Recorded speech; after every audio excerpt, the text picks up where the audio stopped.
There we go. And just to let you know a little bit about me. So I am the Director of Curriculum and Instruction out in a small rural school district that's in the middle of the cornfield in Michigan. So that's where I'm coming from. And I do have some connections to AMTA. So prior to that role, I was a middle school science teacher for 10 years, and I discovered AMTA in 2016. And it was something that really changed my classroom. It changed the way I approached education. And I really do believe that, modeling instruction is how science should be taught. So big supporter of AMTA. I also have a master's in ed tech. And so I spent 3 years as an instructional technology coach. And that's where I really got into, I was in that role when ChatGPT came out and this whole, craze of AI came about. And so that's how I got started. And back in March of this past year, I started thinking like, what's going to be the next big social media platform for educators? And I thought, why not try out TikTok? And since then, I've absolutely been loving it. And there's a lot of educational content on there. But I also am I think I'm on 7 different social media platforms at this point. So I'd love you to connect with me, so we can stay in touch after this webinar as well. And also, just by the way, thank you everyone for being here at 7 o'clock my time. I'm here in Michigan after school on a weeknight. So I appreciate that too. But you can find all my socials at my link tree, which is linktr.ee/Coach Karle. And I'm at Coach Karle on all of those platforms. So what I'm hoping today is that we'll go over some of the basics of and limitations of AI and ChatGPT. That's going to be quick. I could spend a lot of time on that, but what I really want to get into today are AI tools and for activities and materials that really supplement modeling instruction. So while I was creating this webinar and thinking about what I wanted to cover, I had that idea of modeling instruction in my mind the whole time and wanted to think, how can this pair with modeling instruction? We'll also talk about NGSS aligned assessments and rubrics, and then also how to provide differentiation and feedback with these tools. And what really excites me about AI for teachers is that, man, teachers don't have enough time. That's something that it seems like every year there's just new responsibilities that teachers have to take on. And so I don't think that AI can totally solve that problem, but I think it can be something that might help. And so I'm hoping you walk away with something that will make your job as an educator a little bit easier. And also, a lot of these things are really great for enhancing instruction as well. So the links can be found. So I created this document. So bit.ly/resources AI sci, and I believe they're going to put that in the chat for everyone. That's good. And what's that? Okay. Yeah, so that'll be in the chat. You can also just type it in, but it is case sensitive, so keep that in mind. And on this document, I've got links to the slide deck, and I've got links to everything that you're going to need for today. So I encourage you to share these resources, and I appreciate when you give credit, of course. And one other thing is I am going to offer virtual trainings to schools. So if this is something you think you could bring to your district, keep that in mind as well. So now I'm going to check the poll results and try to see who is in the room. So go ahead and answer the poll questions if you haven't already. I'm going to go ahead and end the poll and share the results. So this is my first time using polls in Zoom. Can you guys, Sue, can you give me a thumbs up? Can you see the results? Okay, cool.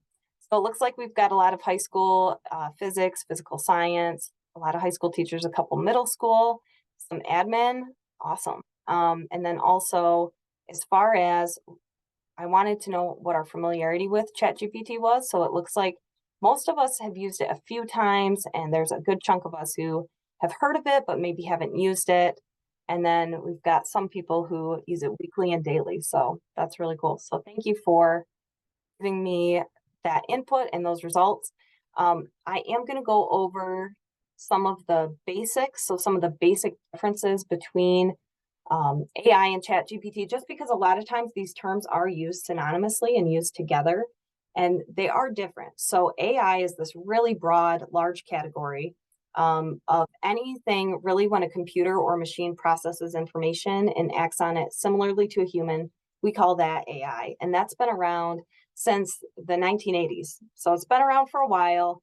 And we see this in so many different tools. So even on Netflix, when you open that up and it suggests, it gives you a suggested, show to watch next. That's an AI tool.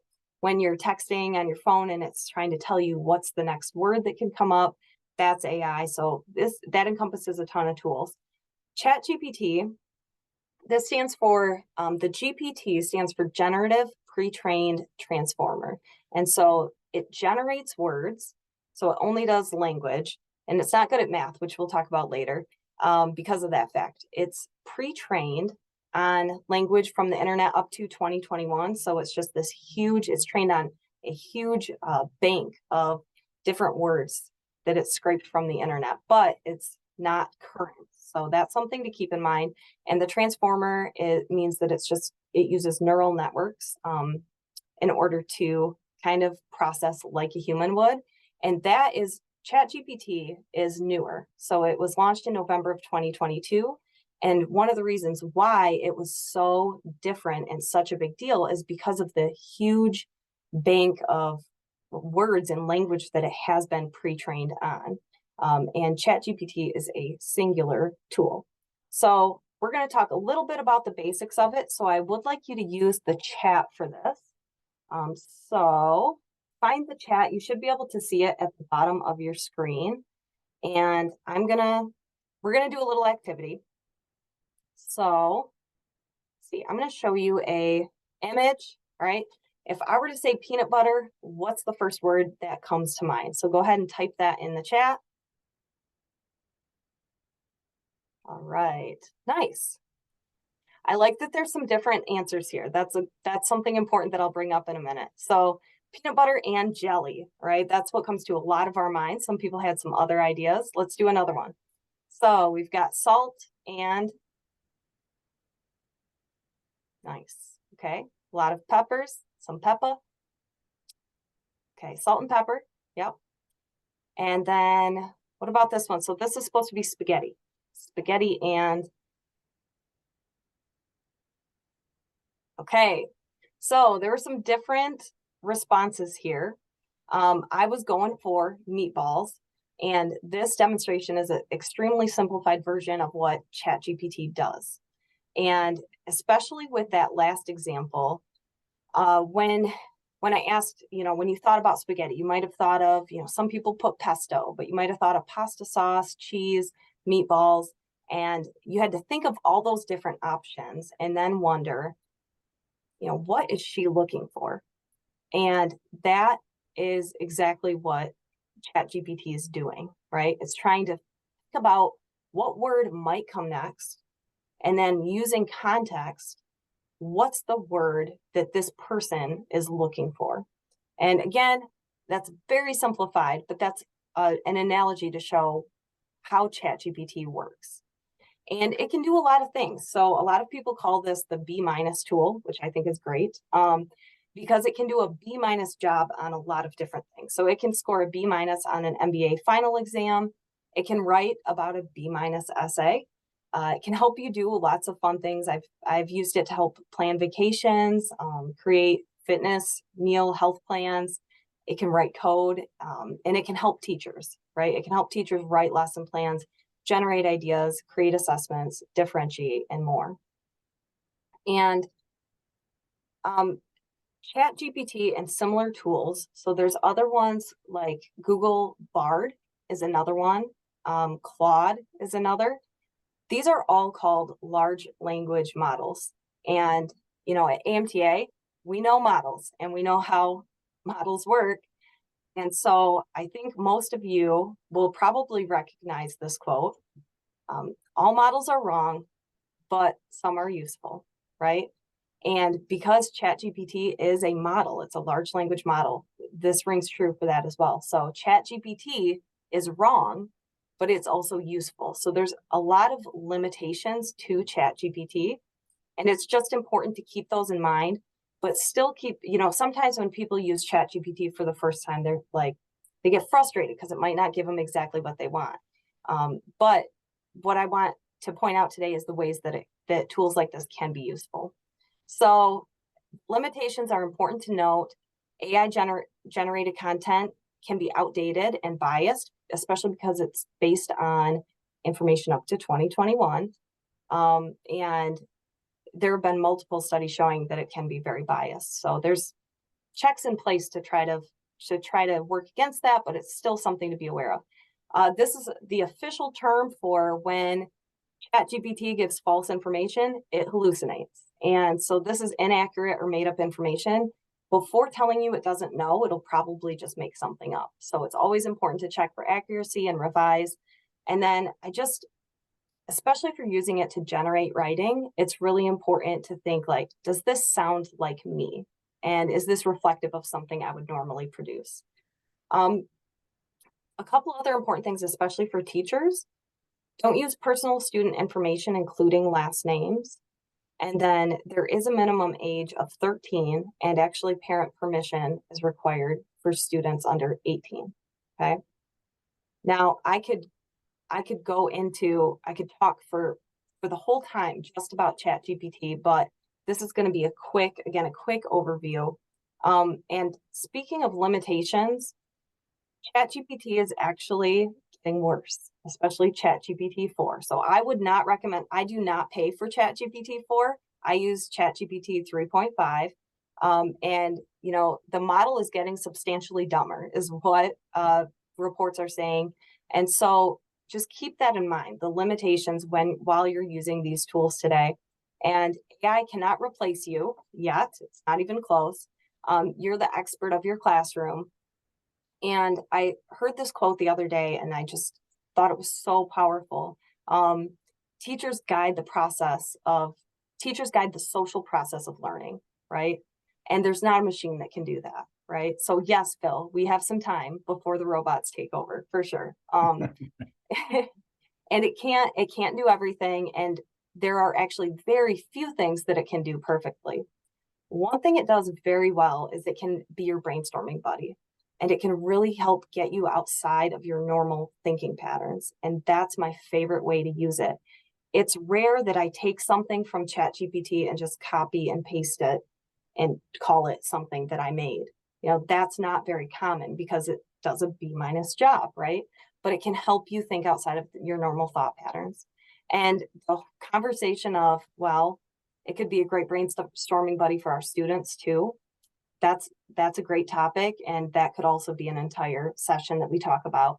At our district, what we're focusing on first is, and especially thinking about the experience level in this room, I think the first step is teachers getting used to using it themselves first. And then once you understand what it can do, what it's good at, what it's not so good at, then we could start having conversations about how students could be, and some people think should be using it as well. So again, save that conversation for another time. Your input is equal to your output, so the quality of your prompt is important. And this is a really helpful framework that I've used for prompting ChatGPT. So instead of just telling it, hey, write me an email, write me an email welcoming teachers or welcoming students back to school. Instead of doing that, you give it a role, you give it a voice, you're very explicit in your instruction, and you give it parameters. This could be a whole session, but for now, I'm going to talk about pre-made prompt tools. If you want to explore more about this and how to prompt ChatGPT, these are excellent resources. So there's the AI Classroom is a book, highly recommend. AI for Educators is a lot smaller. So if you want something, a quick read, that's a great one. And then AI for Education is a website. I'm going to go ahead and put that one in the chat because that one's just incredible. So There we go. And they have a whole prompt library as well for teachers. There we go. That's in the chat. So that's another really great recommendation for getting started. Now, what I want to know is, besides ChatGPT, are there any other AI tools that you've used? So if you have used other tools, go ahead and throw them in the chat. And I'm going to talk a little bit while people are typing that up. I'm going to talk about our focus for today, which are, it's a technology that uses ChatGPT, but what they're called are pre-made prompt tools. Okay. And an analogy to help us think about what that is. Let's say you have some fitness goals and you go to the gym, but you have to figure out a workout and diet plan for yourself, right? And you're looking around, especially if it's been a while, you're like, I forgot what this machine does. And so when you do this on your own, it requires more time and more knowledge. Now, if you have a personal trainer, all you have to do is give your goals and details about your life. And the personal trainer uses their knowledge to create the plan for you. That's kind of like what pre-made prompt tools are. They're like a personal trainer for prompting. So the tools I show you today use a similar technology as ChatGPT. You don't have to know how to prompt it necessarily. You just plug in a couple of details and it does the prompting on the back end for you. All right. So I do think that it's helpful to know how to prompt, because it's almost like being able to know how to code. You can get really specific with it. But these pre-made prompt tools that I'm sharing today, and if you're on the resources document, you'll see the 3 that I'm going to focus on. The benefits of them is that they save time, they require less knowledge of prompting, and I use them. I mean, I know how to prompt pretty well. I know how to create prompts with ChatGPT, but I still use these pre-made prompt tools because they're just so simple. And it's important to know the limitations are you do get more generic responses and have less customization. So I do encourage you to look into creating prompts on your own and using ChatGPT. But these pre-made prompt tools make it easier. And I've seen a ton of people. I told you guys I'm on TikTok and I see tons of videos that are just going for shock value. And it's like, this AI tool for teachers is going to change your life. And then the next day it's this other, it's always a new tool, a new tool. And I want to let you know that I have really strict review criteria. It's got to be free, or at least a freemium product is what I call it. So at least some of the tools have to be free. I want things to be easy to use and effective and actually enhance education for students. So those are kind of my review criteria. And so I'm going to focus on my top 3 today, especially for science teachers who use modeling instruction. And these 6 are probably these are my top 6. I'm going to focus on these 3 today. And I encourage you on that resources document, I've got the links to all of them there. So as we go through them, and I actually have them in the same order, like everything on that resources document is in the same exact order that I'll go through today. And the 3 I'll focus on are EduAid, Magic School, and Brisk. So that's what we're really going to get into today. Before I move on, and I do have the chat up, so I could see that. Are there any questions that come to mind? Is there anyone who needs access to that? Does everyone have that document? So just throw in the chat. These slides. So the link to the slides are on the resources document. So just under the header on the first page, you should be able to see a link to the slides. And I encourage you to share them and use them. Karle, if I may butt in, Yeah. someone asked if the slides will be sent to us, and I think the answer will give them a link to the folder where they will reside. Is that true? Mm-hmm. Yeah, and actually, the link to the slides is right in the resources document. Good. So, Thank yep, you. so it's right there. Okay. Carly, I have a quick question. Yep. I have the box checked that says always show captions, but they're not appearing. I'm just looking for your expertise here. Unfortunately, I don't know I mean, I would Google it, but I don't know off the top of my head. Yeah. I did, and that's what they told Yeah. me to do. So yep, okay. I'm gonna keep trying while you're teaching us. That's awesome. Okay. All right. The recording. So someone asked, will we receive a recording of the meeting? The answer is this will be available to members. So we're going to put it in the member portal. So you'll have access to it there. All right. Let's go ahead and I'm going to move on. Continue to put your questions in the chat. I'll kind of keep that up. So this first tool, and this is my top tool, and I'll talk about why. It's called eduaid.ai. And I encourage you to go to the link on the document or just type in eduaid.ai and create a free account. I just sign in with my Google account. It's easy. And this tool is totally free. What I really like about it is it's made for teachers by teachers. It's actually one of the co-founders is a middle school science teacher in the classroom right now. And their goal is to keep this free for as long as possible. There's a huge range of tools. There's usability, they're very user friendly. And their goal isn't profit. Their goal is helping teachers and students. So it's just, I can't say enough good things. So EduAid is just amazing. And a little quick, so again, I encourage you to kind of go there and check it out if you want. If you'd rather just soak it all in and listen, that's fine too. But over on this left-hand side, this is where the different tools are. There's a content generator, an assistant that you can just talk back and forth to. Or sorry, I apologize. The EduAid chat is the one you can talk back and forth to. The assistant tools are more like generic. They're not content specific. There's a feedback bot and an assessment builder.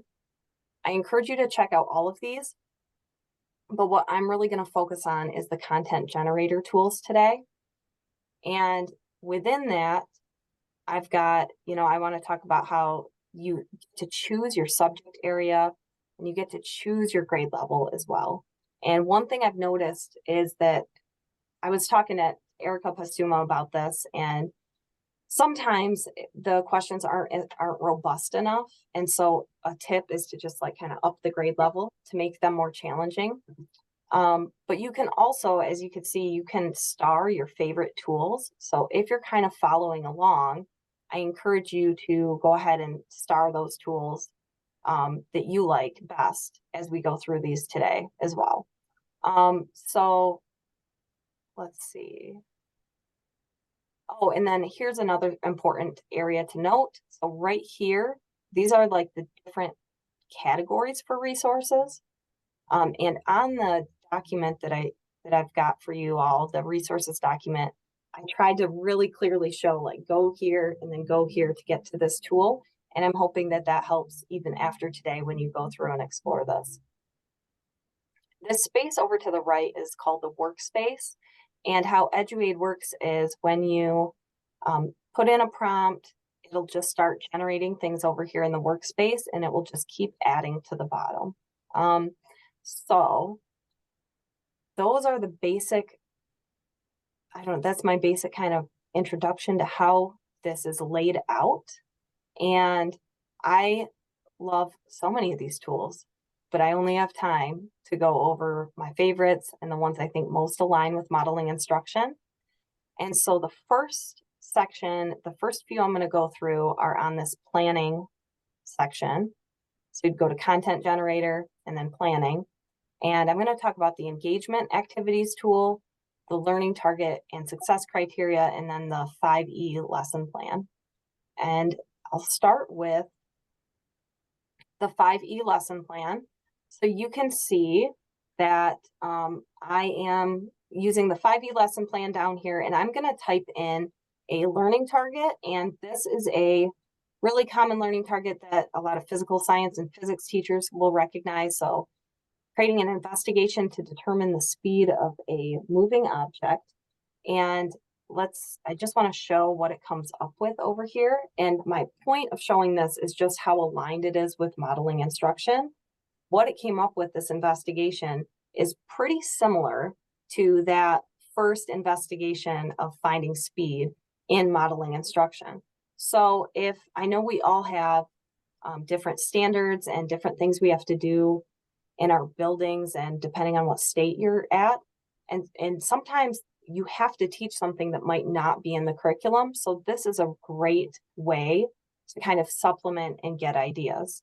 All right, now again, this is not perfect. Remember that whole it's a B- lesson, right?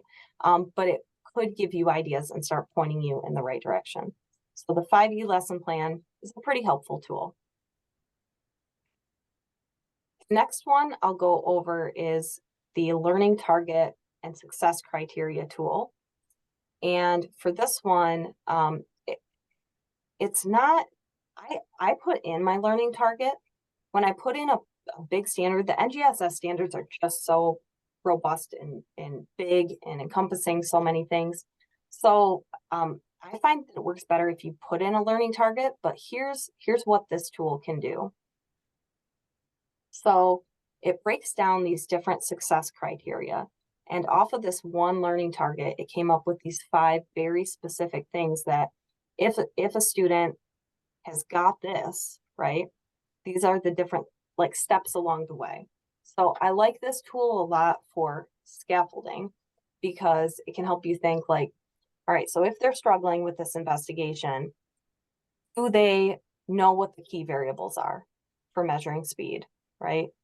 They understand the necessary equipment and materials. So this is just really great at breaking things down. And I think this can be helpful for planning, scaffolding, and even for creating assessments, because this gives you 5 different things that you could focus on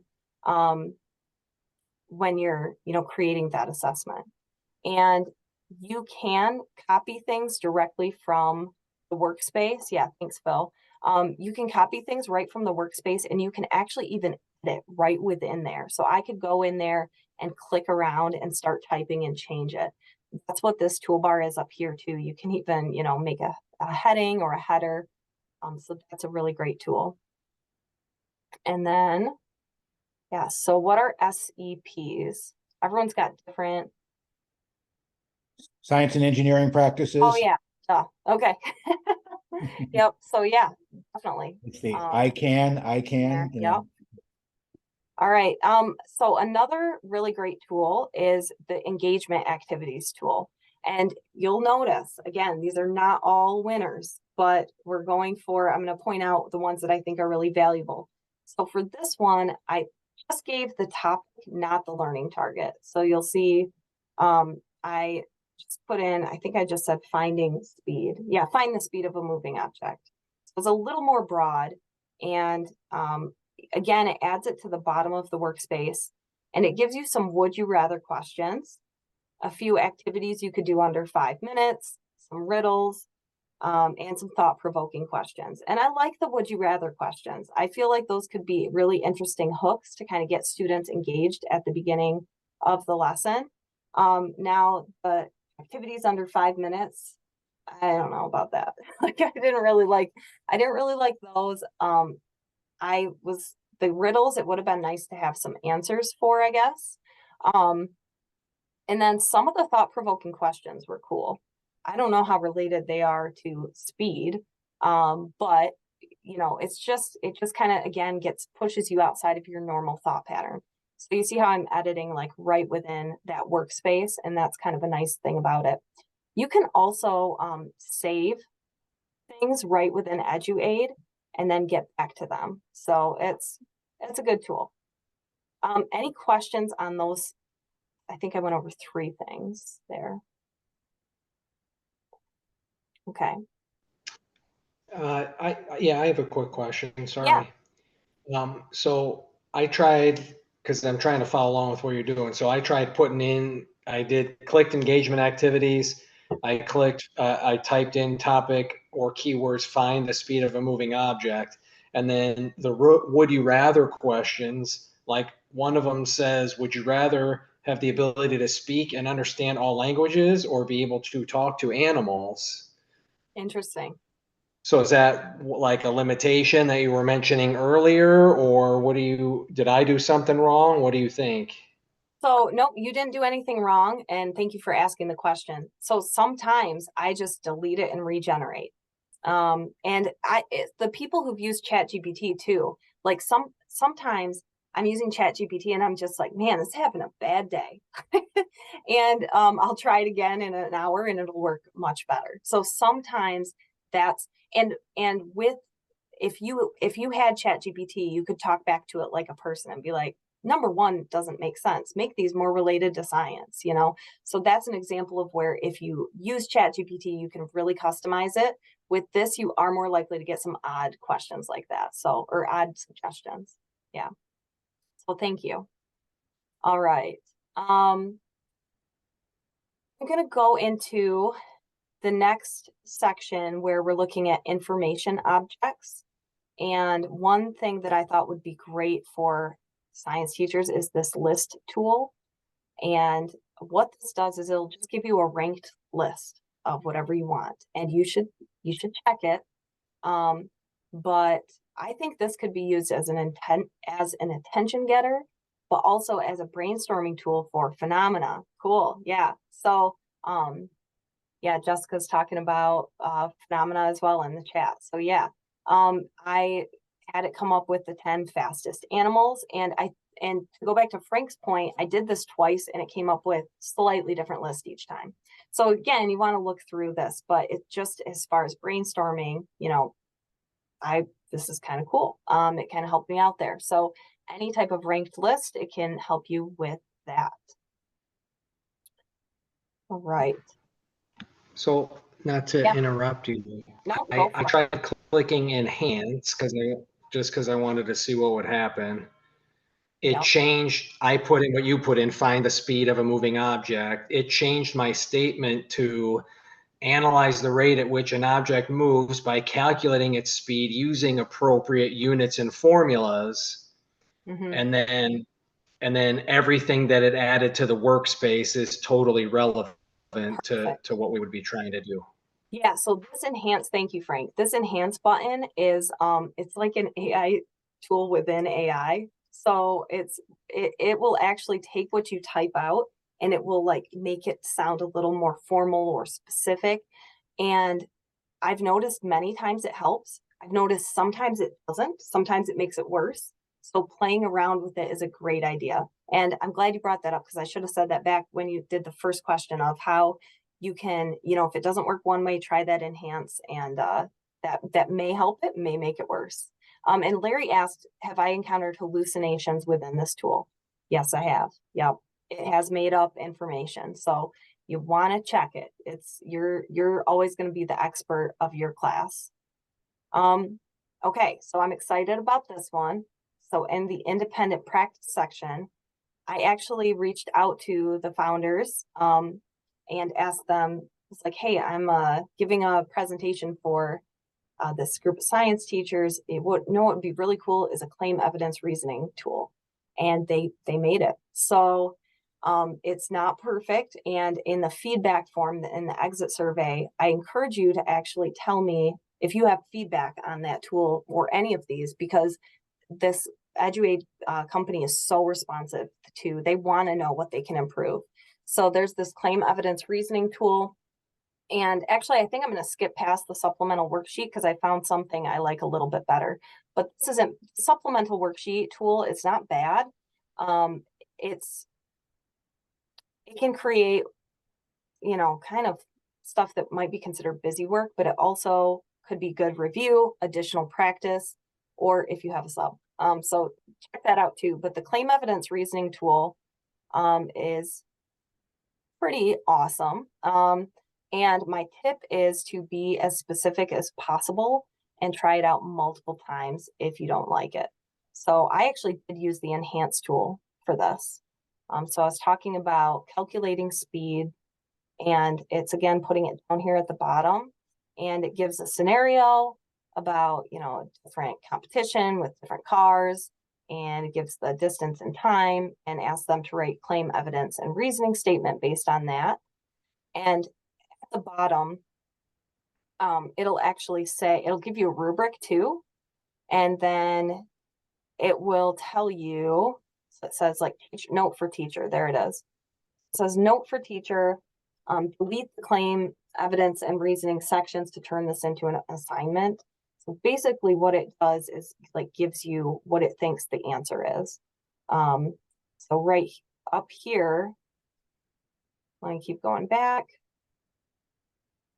This is the scenario and the data set that you would give to students.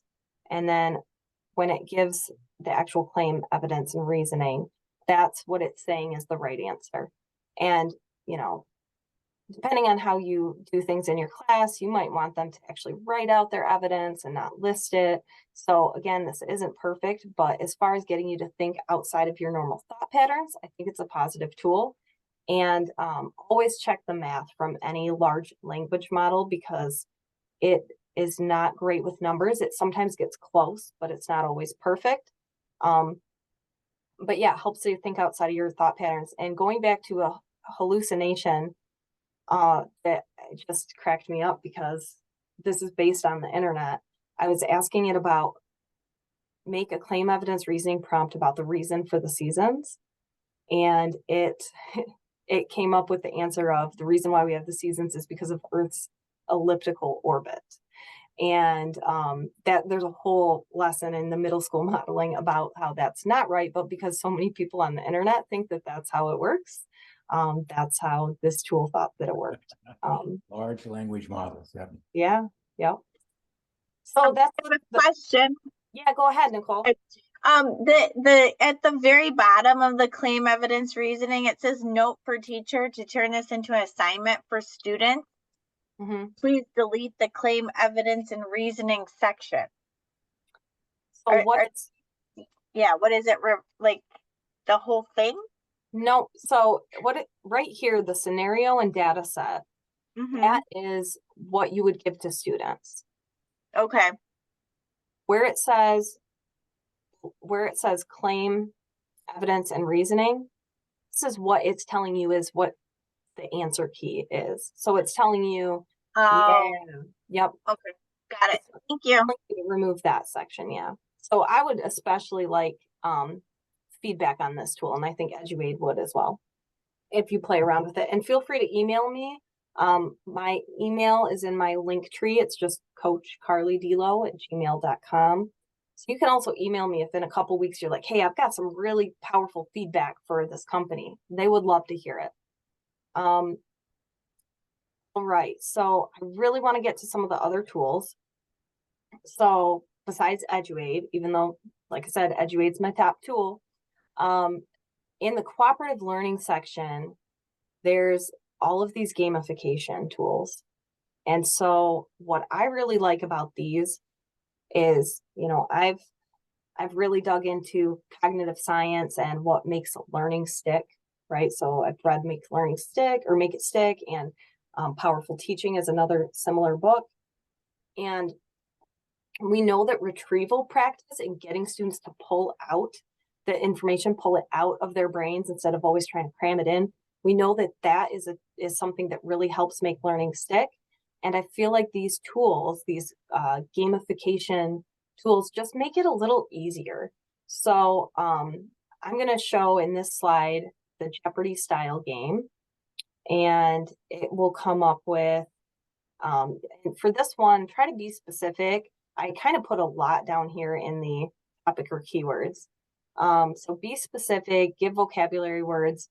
And my top tip, which is in your resource sheet, is to run it twice and then mix and match your favorites.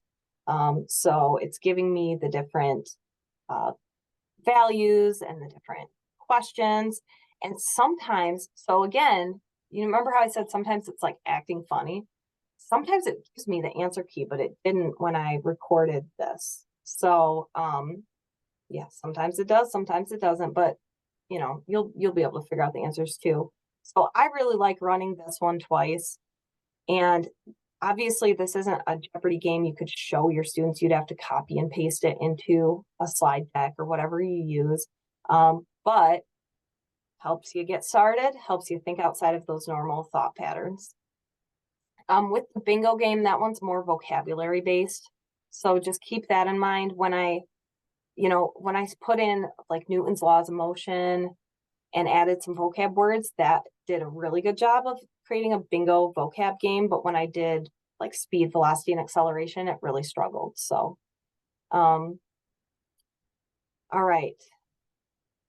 The last, I haven't really examined the Think, Pair, Share, Larry, so I would definitely check that one out. Okay. Yeah. The other ones, I really like the question and discussion prompts. I'm going to go through these quick because I got to get to some of the other tools. But these deep questions and discussion questions are great for exit tickets, warm-ups, board meetings, and they're not all perfect, but I really liked, let's see, I'm going to run it a couple times. And some of these I thought were really helpful and useful as far as, I like this, how would you explain the difference between speed and velocity to someone who's unfamiliar? You know, that's a great question. And it's just a different way to frame it that might help our students. And then this is probably my favorite tool, the taxonomy scaffolding tool. And the reason why is because it breaks down whatever your topic is into the different categories of like the different tiers of Bloom's taxonomy. And this is just so helpful for planning, writing assessments, scaffolding. But here's the magic. So you can highlight something and right click on anything in your workspace. And you can add a question. So what it's going to do right now is based on this first, identify the key terms related to speed. What it's going to do is go ahead and generate a multiple choice question at the bottom of my workspace. So you could go through and create tiered, scaffolded questions based on these different suggestions that it has. And the right click option also has a difficulty, so you can change the difficulty of a question, and it also has the ability to translate. So that's just, that right click is just such a game changer as far as what it can do. So it's already 7:46 and I've got 2 other tools, and I knew I was going to spend most of my time here. But any quick questions on EduAid?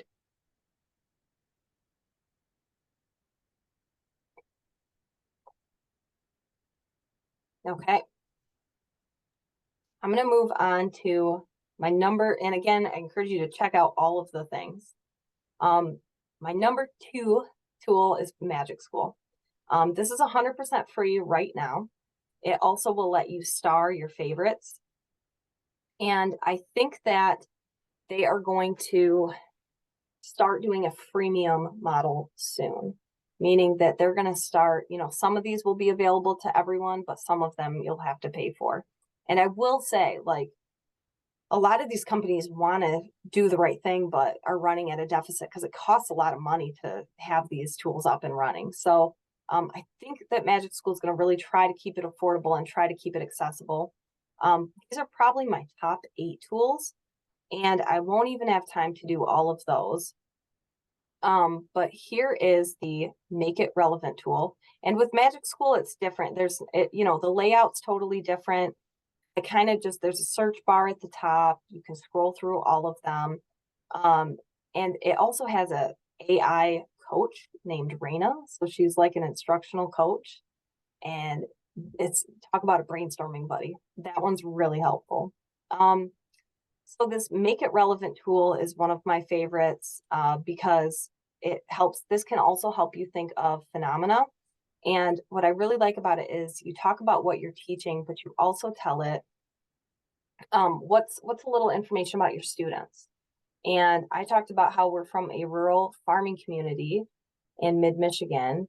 And it came up with some really cool ways that, and I tried to use chemistry learning targets here, and how temperature relates to particle motion. And it came up with 3 examples of how, I could relate that to farming.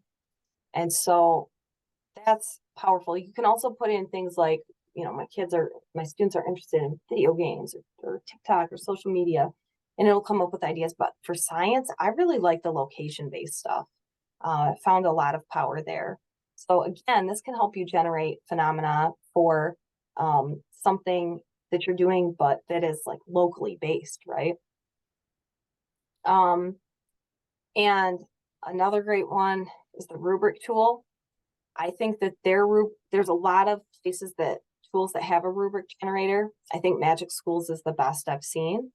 So here I'm talking about students have to draw representations of a variety of substances and mixtures. And down here in the assignment description, you just paste or type in whatever you have. I'm going to move it forward a little bit. You can figure out your point scale and then check out. I really like the rubric that it came up with for this. You can add customization, but you can see, this is pretty good, what it was able to come up with. And Magic School has this really neat tool at the bottom where it says Ask Raina. And I think I show it in this video. Nope, I might have cut it off. You can actually click that Ask Raina button and say, hey, I want the understanding and the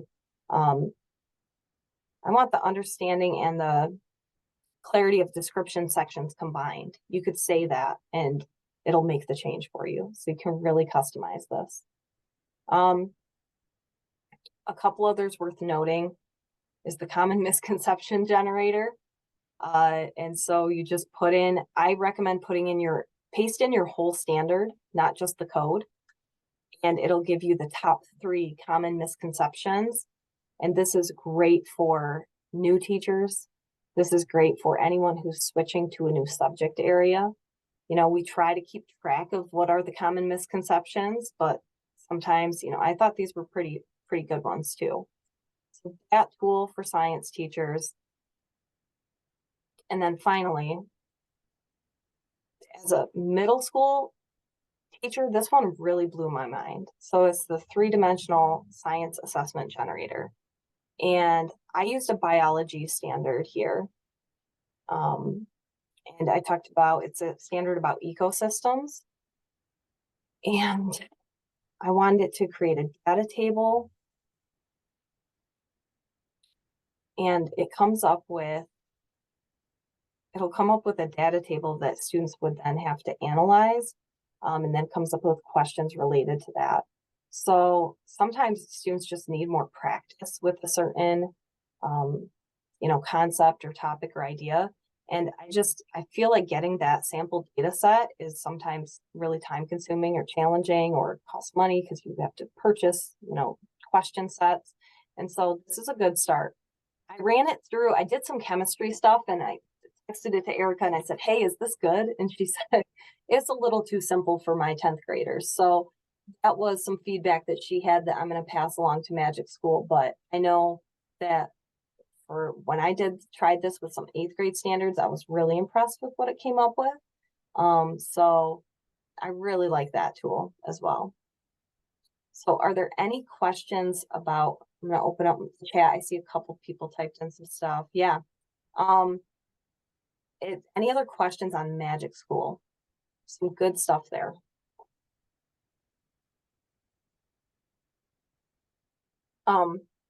Because they are going to go to a paid model soon, this 3-dimensional science assessment generator and the rubric generator, I would be using those right now to create some stuff for the year and maybe prioritize those moving forward, just because I don't know which tools they're going to start charging for. All right. And someone said, are there different grade levels to choose from? Yes, there are. So the top thing in EduAid and in Magic School, it asks you to pick your grade level. And if you notice that it's not quite challenging enough, make the grade level a little higher than you would expect. And also feel free to give me some feedback on that too, because I can pass that along. But yeah, someone said, this is all mind blowing. This is a tool that I discovered recently. It's called Brisk, and it's a Chrome extension. And this one really blew my mind because I was a skeptic on I'm skeptical when it comes to a couple things with AI. Number one, AI detectors. I took a course this summer, and our instructor said you can use it for revision and brainstorming, but you can't use AI to generate your text. I used it for revising and brainstorming, and when I would put my text through an AI detection tool, it would say, that it was 25, 30, up to 50% AI generated. And I'm like, I spent so much time writing that, And so I'm skeptical about that. And I'm also skeptical, there's a lot of tools that say, will grade your students' work. And that freaks me out too, just because, students spend a lot of time on stuff. And I feel like, it's a weird feeling to think about, like a teacher just never even looking at something that a student spends time on. And yeah, so this, I guess I'll get into that in a minute, but Brisk can do those things, and I think it does it well. This is the first, so Brisk is a Chrome extension. So I've got a link to it in that resource document. And one thing I love about it is it kind of pops up down here in the corner when you're on a page that uses Brisk.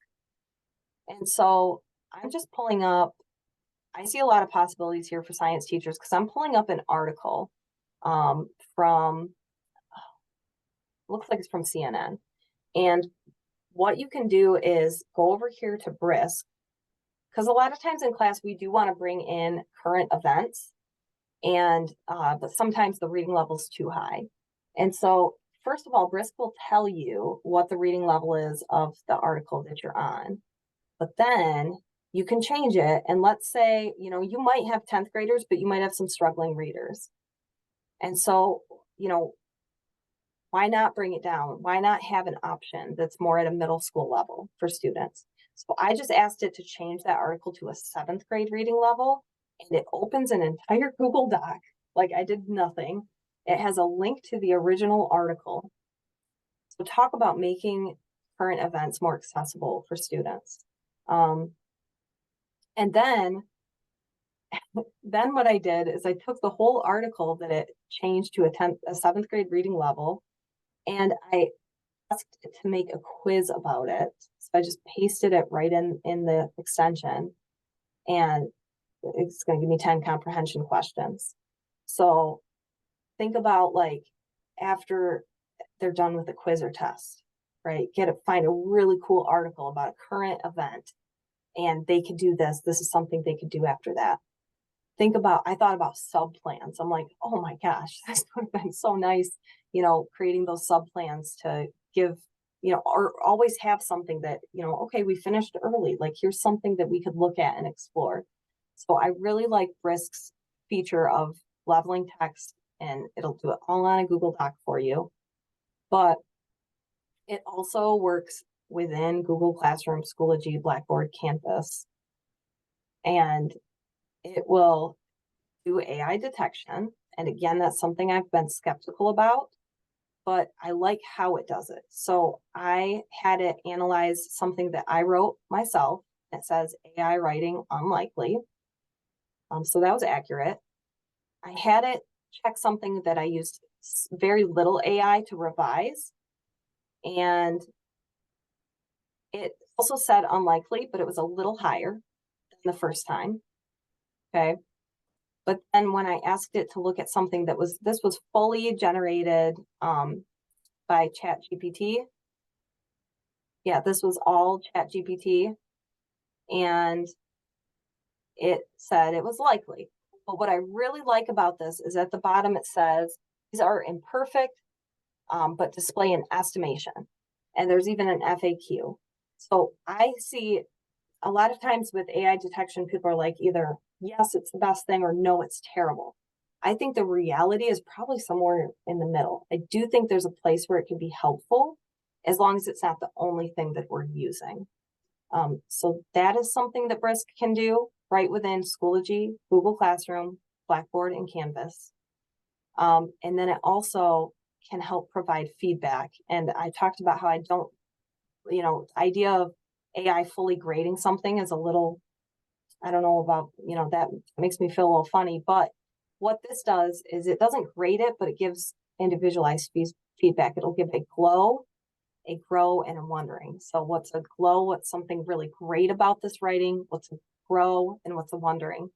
And you'll notice this is about the seasons, and its wondering is wrong. It hallucinated. It said, I wonder if you could further explain how the elliptical orbit of this fake planet could interact with the planet's axial tilt to influence the season. So, you'd want to remove that. But just as far as giving feedback to students, it's something we all know we should do, but sometimes don't have the time for. So I think that this is something that's not only great for teachers, but can really help students. And, in a way that we're still looking at what they created, but this is going to make it faster for us to give feedback and for our students. So that is it is 7:59, and I'll stay after if people have questions. But those were the big three tools I wanted to share. And I want to say that I would love to come back and do a part 2. And I could do I've got some different options in the exit survey, but I could talk about prompt engineering, with just ChatGPT, and we could really dig into that. I could show more tools like this. I could talk about making learning more engaging or making it stick more. So I really want to know in the feedback survey, what would you like to see more of if you're interested in seeing more? And also, this is my email. So it's coachkarledelo@gmail.com. And I want to provide virtual trainings. I'm not traveling anywhere because I'm still working full time, but I want to provide virtual trainings to people who are interested, and I want to do it at a really affordable, low cost. So if you think that this is something that your department or school would be interested in, a virtual webinar, let me know. Send me an email. And let's see, in the chat. Oh, thank you for putting the exit survey in the chat, Sue. So we've got the exit survey there. And the last thing I just want to say is, don't forget I appreciate AMTA for having me, and don't forget to follow them on social media too, especially if you're interested in another, webinar and you're following them on social media, then you won't miss it, right? You'll make sure to see it. So That's right. We have 3 more webinars coming up this fall. Okay. So do you want to talk about those real quick? Just that on the 20th, there's one about using astronomy or a thing on solar eclipse in your classroom. Nice. On the 27th, there's one where we talk about, I'm going to be doing a thing on Graphical Analysis Pro. And then there's another one I have to check it out. I lost track of it, but it's on let's see. Rebecca Vera is going FET simulations, but that'll be the end of October. Cool. Okay. Yeah. Thank you all. Thank you all so much for coming and for your great interactions and questions. Feel free to connect with me too and ask me more questions. I really, in case you can't tell, I really geek out about this stuff. And so it's fun to share it with other people, especially science teachers. So I appreciate it. And yeah, thanks for coming. Stick around if you've got some questions, or send me an email. Thank you for your time, Karle. We appreciate it. Very informative. All right. And I will record it. So I'm gonna stop sharing real quick.